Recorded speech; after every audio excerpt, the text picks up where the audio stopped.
Bismillahirrahmanirrahim. Assalamualaikum warahmatullahi wabarakatuh. Waalaikumsalam warahmatullahi wabarakatuh. Hamdan wa syukran lillah, salatan wa salaman ala rasulillah, amma ba'du. Teman-teman, abah, umi yang insyaallah dirahmati Allah subhanahu wa ta'ala, alhamdulillah, mari kita bersyukur kehadirat Allah subhanahu wa ta'ala atas limpahan nikmatnya. Kita masih diberikan kesempatan, kenikmatan, kebahagiaan menjalankan kehidupan dengan aman dan tentram. Karena tidak semua kenikmatan ini Allah berikan kepada semua hambanya. Maka ini adalah salah satu bentuk ujian. Karena ujian itu tidak hanya bentuknya penderitaan, tapi bentuk kebahagiaan di dunia ini adalah sebuah ujian juga. Bagaimana kita bisa bersyukur.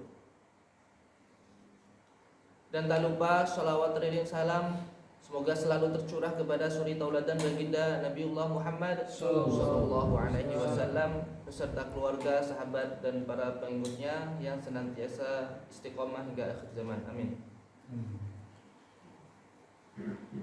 Di dalam Al-Qur'an Allah Subhanahu wa taala menyebutkan di dalam surat Al-Fatihah sebagai surat pertama, surat pembuka, dengan ayat Bismillahirrahmanirrahim, dengan menyebut nama Allah yang Maha Pengasih lagi Maha Penyayang.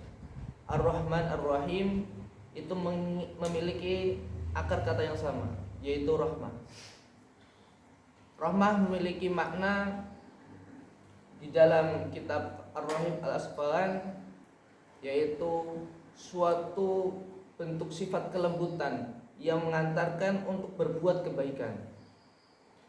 Kenapa di dalam ayat Bismillahirrahmanirrahim menjadi dua kata, ada Ar-Rahman, Ar-Rahim?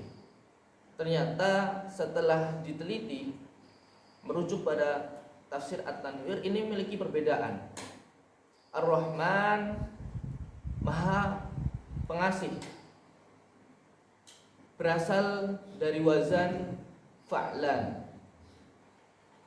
Di sana ada makna khususnya, yaitu sifat kasih sayangnya Allah itu kepada seluruh makhluknya tanpa terkecuali, tetapi memiliki batas waktu. Ar-Rahman, Allah memberikan kasih sayang kepada seluruh makhluknya di dunia ini tanpa pandang bulu, baik dia beriman maupun kafir, baik dia membangkang maupun dia beriman, baik dia orangnya baik maupun dia orangnya jahat, baik dia orang yang selalu menjalankan perintah Allah atau dia yang mengaku bahkan sampai sebagai Tuhan. Bukankah zaman dulu Fir'aun diberikan kekuasaan oleh Allah Subhanahu wa taala? Bukankah dulu Qarun diberikan kekayaan yang sangat luar biasa? Bukankah Namrud, Haman dan lain sebagainya diberikan kekuasaan untuk mengatur kehidupan dunia? Bahkan sampai saat ini kita bisa melihat siapa yang menjadi penguasa dunia. Israel, Zionis Israel, dia diberikan kekuasaan, diberikan kepintaran, diberikan akses untuk menguasai dunia. Bahkan media Amerika Serikat pun juga seperti itu. Bahkan baru-baru ini Amerika Serikat yang memiliki kekuasaan yang sangat besar, yang seharusnya memiliki pendidikan yang sangat tinggi, yang memberikan akses kepada Israel juga untuk menindas saudara kita di Palestina. Baru-baru ini dia memberikan kesalahan yang sangat fatal, ya. Ada hoax berita yang dia kabarkan. Tetapi Allah memberikan semua karunia, kenikmatan di dunia kepada seluruh hambanya. Baik dia yang sangat keji, sangat kejam kepada manusia yang lain, tetapi Allah masih berikan kesempatan dia makan di dunia, berikan kesempatan tidur dan sebagainya. Ini adalah bentuk rahmannya Allah. Dia tidak pandang bulu, beliau memberikan segala kenikmatannya di dunia. Tapi di sini adalah sebenarnya adalah bentuk daripada ujian itu. Karena Ar-Rahman Allah, sifat penyayangnya Allah terbatas sampai kehidupan dunia. yang harusnya kita lakukan terhadap fenomena seperti ini adalah bentuk ini adalah bentuk ujian, karena sesungguhnya kehidupan di dunia ini, alladzi khalaqal mauta wal hayata liyabluwakum ayyukum ahsanu amala. Maka ketika kita diberikan kenikmatan juga sebagaimana orang kafir di dunia ini, kita juga diberikan harta, makan, kesehatan, maka kita harus bersyukur.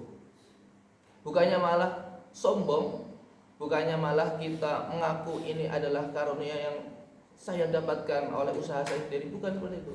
Tapi ini adalah salah satu sikap yang harus kita lakukan ketika kita juga mendapatkan fenomena seperti itu, kenikmatan, kebahagiaan, maka kita harus bersyukur. Karena ini adalah sebuah bentuknya ujian. Yang kedua, sifat yang kedua adalah Ar-Rahim, mengambil dari wazan fa'il. Di situ mengandung makna orang-orangnya terbatas, tetapi waktunya unlimited, waktunya sangat panjang atau disebut dengan abadi. Maksudnya apa? Maksudnya Allah akan memberikan karunia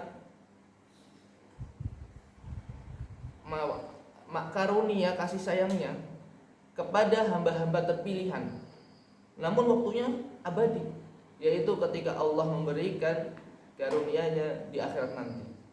Orang-orang yang beriman, orang-orang yang bertakwa, orang-orang yang menjalankan perintah Allah dan menjauhi larangannya, yang diberikan ridhonya sehingga orang-orang tersebut masuk ke dalam surga, maka orang-orang tersebut akan mendapatkan kasih sayang Allah secara besar, secara penuh, dan waktunya itu abadi. Maka inilah seharusnya menjadi tujuan kita di dunia. Kita mendapatkan kasih sayang Allah yang abadi, mendapatkan kenikmatan yang tanpa batas. Inilah tujuan orang-orang muslim. Bagaimana cara mendapatkannya? Kita mengikuti petunjuk Al-Quran dan As-Sunnah sehingga kita mendapatkan keridhaan Allah untuk masuk ke dalam surga.